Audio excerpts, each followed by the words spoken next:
ibihe birahindura ibintu kandi n'iterambere yahindura ibintu. Nakubwiye nti ishambere jambe twoca twoherako nimwe nakubwira mu bisagara ho hateye imbere sico kimwe no mu bari y'amaruguru mu mitumba. Nakubwiye ko umuhungu n'umukobwa aha mu gisagara barangana, ndetse n'amatungo yo mu gisagara umuhungu n'umukobwa bayafise ko uburenganzira bose, baragabura bakanganya. Aho bikigoranye ni mu gihugu hagati.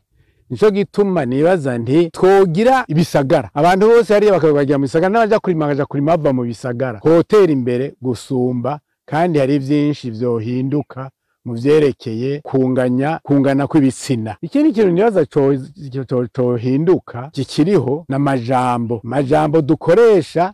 N'aba bari ngaho i Bujumbura turacakoresha amajambo atakibereye. Duhere akarorero mu gusaba umugeni, hariho abakivuga ngo nje gusaba inka muntu, ingira wa muntu. Ivyo vyararenganye. Ica kabiri, nuje kuvuga ngo nje gusaba ungabire umugeni, navyo nyene bitegezwa kurengana, kuko nta umuntu ntagabwa. Ushobora kuvuga ngo ndagusavye ungabira kabuye, kandi noneho biba birimwo n'ububeshi, kuko umuhungu n'umukobwa nibo bishimaniye. Kandi bamaze kubaka nta numwe ayubaka ari aba mu nzu kwa se canke kwa nyina, bose bagenda kubaka ugwabo.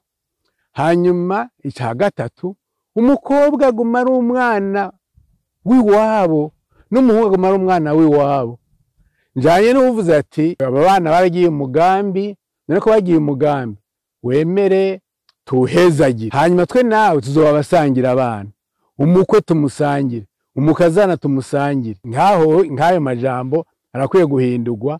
Ntibasubire kuvuga yuko umwana w'umwigeme hagabwa ibikoresho. Iyo atanga kugabwa urumva n'igikoresho. Ibindi navyo vyohinduka mu majambo nyene ni myibutsa ngo inkokokazi ngo ntibika, ngo isake ngo iraho. Ngo kubika no kuvuga ivyo ukora canke ivyo uvuga.